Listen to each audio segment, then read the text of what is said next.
Mukunda jewellery హనుమకొండలోని అతిపెద్ద jewellery mart December 14న గొప్ప ప్రారంభం. Welcome to iDream media. So thyroid issue అనేది చాలా మందిని ఇబ్బంది పెడుతూ ఉంది. అయితే థైరాయిడ్ సమస్య ఉన్న వాళ్ళు ఎటువంటి వెజిటబుల్ జ్యూస్ తీసుకుంటే కనుక దీన్ని మనం కంట్రోల్లో ఉంచుకోగలము. సో పూర్తి వివరాలు తెలుసుకుందాం. ఈరోజు మనతో పాటు ఉన్నారు ప్రముఖ vegetable therapist and sun spiritual society founder Vikramaditya Guruji గారు. గురూజీ నమస్తే అండి. సూర్యోస్మితల్లి. గురుగారు, థైరాయిడ్ సమస్య ఉంటే కొన్ని రకాల కూరగాయలు తినకూడదని చెప్తూ ఉంటారు. క్యాబేజ్, క్యాలీఫ్లవర్ ఇలాంటివి అసలు తీసుకోకూడదని చెప్తూ ఉంటారు. అయితే థైరాయిడ్ ప్రాబ్లం ఉంది. సో థైరాయిడ్ ప్రాబ్లం ఉన్న వాళ్ళు ఎలాంటి వెజిటబుల్ జ్యూసెస్ తీసుకుంటే దీన్ని మనం తగ్గించుకోవచ్చు, కంట్రోల్లో ఉంచుకోవచ్చు? అసలు జనరల్గా హోమ్ రెమెడీస్ ఏమైనా ఉంటాయా దీనికి? అసలు 100% అంటే ఇది హోమ్ రెమెడీసే ఫస్ట్. తర్వాత అంటే మన చేయి దాటిపోయింది, అప్పుడు మనం ప్రత్యాహారంగా ఔషధాలని వాడుకోవడానికి వెళ్తూ ఉంటాం. ఇక అది కూడా మన వల్ల అవ్వట్లేదు అంటే ఇప్పుడున్నటువంటి జీవన విధానంలో ఒక 25-50 mg 100 mg ట్యాబ్లెట్ వేసుకోవడం ఈజీ. పొద్దుటే లేచి ఏదో నేను 4 కూరగాయలు చెప్తే అది జ్యూస్ చేసుకోవడానికి అంత సమయం ఎక్కడ దొరకట్లేదు జనాలకి. ఇది హార్మోనల్ ఇంబ్యాలెన్స్. మన శరీరంలో విశుద్ధి చక్రము, గొంతు దగ్గర ఉండేటువంటి థైరాయిడ్ గ్లాండ్ అని ఇక్కడ విశుద్ధి చక్రం ఉంటుంది. అలాగే దాని కింద మైనర్ విశుద్ధి చక్రం. ఇది ఒక వాయుమండల వ్యవస్థ, ఇది వాయువుకి సంబంధించింది.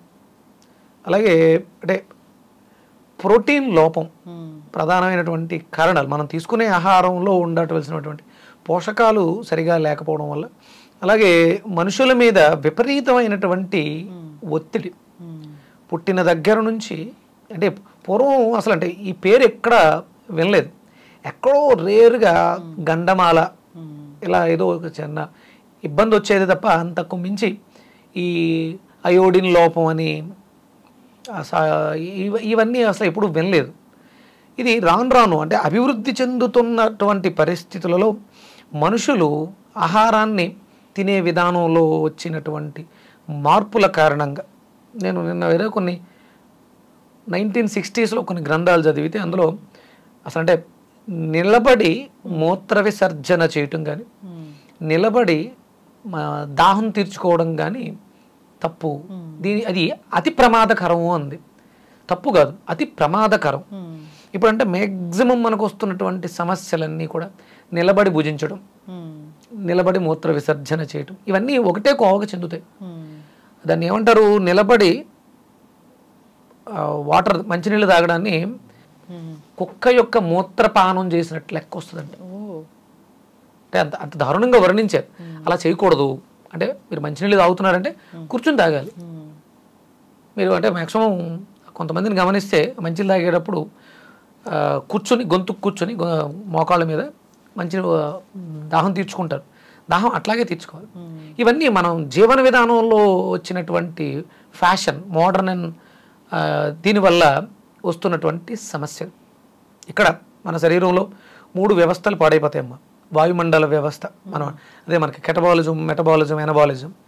ఇందులో ఈ ప్రోటీన్ డెఫిషియన్సీ, ఆడపిల్లలలో హార్మోన్స్ ఇవి రావడానికి ప్రధానమైనటువంటి కారణం ప్రాసెస్ చేసినటువంటి నాన్ వెజిటేరియన్ ఫుడ్స్ ఎక్కువ తినడం. అంటే మామూలుగా నాన్ వెజిటేరియన్ తినడమే తప్పు. అది కాకుండా ఇందులో ప్రాసెస్ చేసినవి రావడం వల్ల, అలాగే కెమికల్స్ వేసి పెంచినటువంటి వీటి వల్ల ఇవి ఎక్కువగా వస్తున్నాయని చెప్తూ ఉంటుంది శాస్త్రం. అలాగే శరీరంలో విటమిన్ డి డెఫిషియన్సీ దీనికి ప్రధానమైనటువంటి కారణంగా తీసుకుంటారు. అలాగే వాళ్ళకి ఇదేంటి కాల్షియం, ఐరన్ ఈ లోపాలు కూడా దీనికి కారణం అవుతూ ఉన్నాయి. మన వెజిటబుల్ థెరపీలో నేనేం చెప్తానంటే, దీనికి నిమ్మకాయ మానసిక భావోద్వేగాల నుంచి అద్భుతమైనటువంటి ఉపశమనం లభిస్తుంది. నిమ్మకాయ, పొట్లకాయ కలిపి జ్యూస్ తీసుకోవడం ద్వారా మనసు కొంచెం నిలకడ చెందుతుంది. హార్మోనల్ ఇంబ్యాలెన్స్ అనేది బ్యాలెన్స్ అవుతుంది.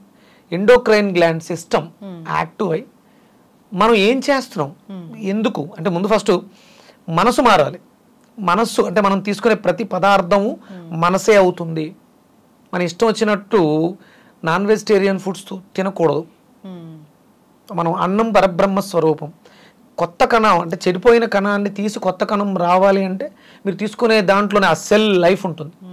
అది ఆరోగ్యకరమైనటువంటి ఆహారాన్ని తీసుకోవాలి. ప్రకృతి సహజంగా మనకు దొరికే వెజిటేబుల్స్లోంచి, ఆకుకూరల్లోంచే మీరు ఈ సమస్య నుంచి బయటపడడానికి. ఇక్కడ విశుద్ధి చక్రం మనకి లేత నీలిరంగు కిరణాలలోంచి ఆ శక్తిని స్వీకరిస్తుంది.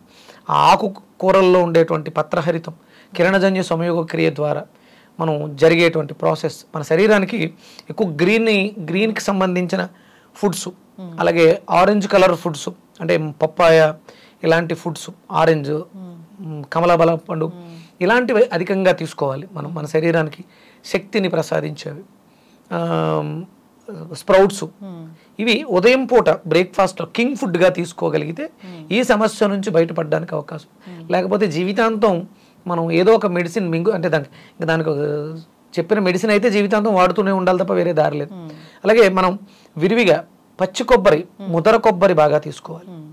కొబ్బరిని బాగా తీసుకోవడం ద్వారా కూడా ఈ సమస్య బాగా తగ్గుతుంది. బాగా ఎక్కువగా ఉంది 100-125 mg ఈ రేంజ్లో ట్యాబ్లెట్లు వాడే పరిస్థితులలో రోజుకి కనీసం 2 నిమ్మకాయలు తొక్కలు రసం పిండేసి చిన్న అల్లం ముక్క యాడ్ చేసి ఒక 100-200 grams పొట్లకాయ కలిపి, లేదు మనకి పొట్లకాయ సీజన్ దొరకట్లేదు అనుకున్నప్పుడు ఓన్లీ నిమ్మకాయ తొక్కలు తీసుకుంటూ కొబ్బరి గోరుచిక్కుళ్ళు ఫ్రై దీనికి అద్భుతమైనటువంటి పరిష్కారం.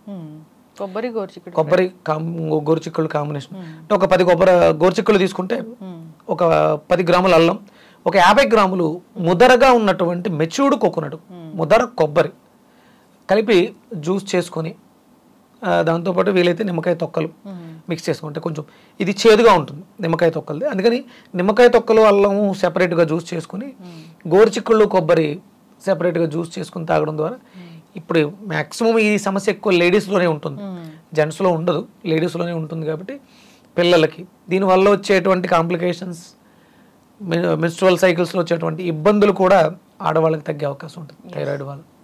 ఖచ్చితంగా గురుగారు చాలా చక్కగా చెప్పారండి. థైరాయిడ్ ఇష్యూతో చాలామంది ఇబ్బంది పడుతూ ఉన్నారు. అయితే దీన్ని కంట్రోల్ చేసుకోవచ్చు. రకరకాల వెజిటబుల్ జ్యూసెస్ ఉన్నాయి, అంతేకాదు చాలా రకాల హోమ్ రెమెడీస్ కూడా ఉన్నాయి, పాటించాలని కోరుకుందామండి. చక్కటి ఇన్ఫర్మేషన్, ధన్యవాదాలు. సూర్యోస్తం తల్లి.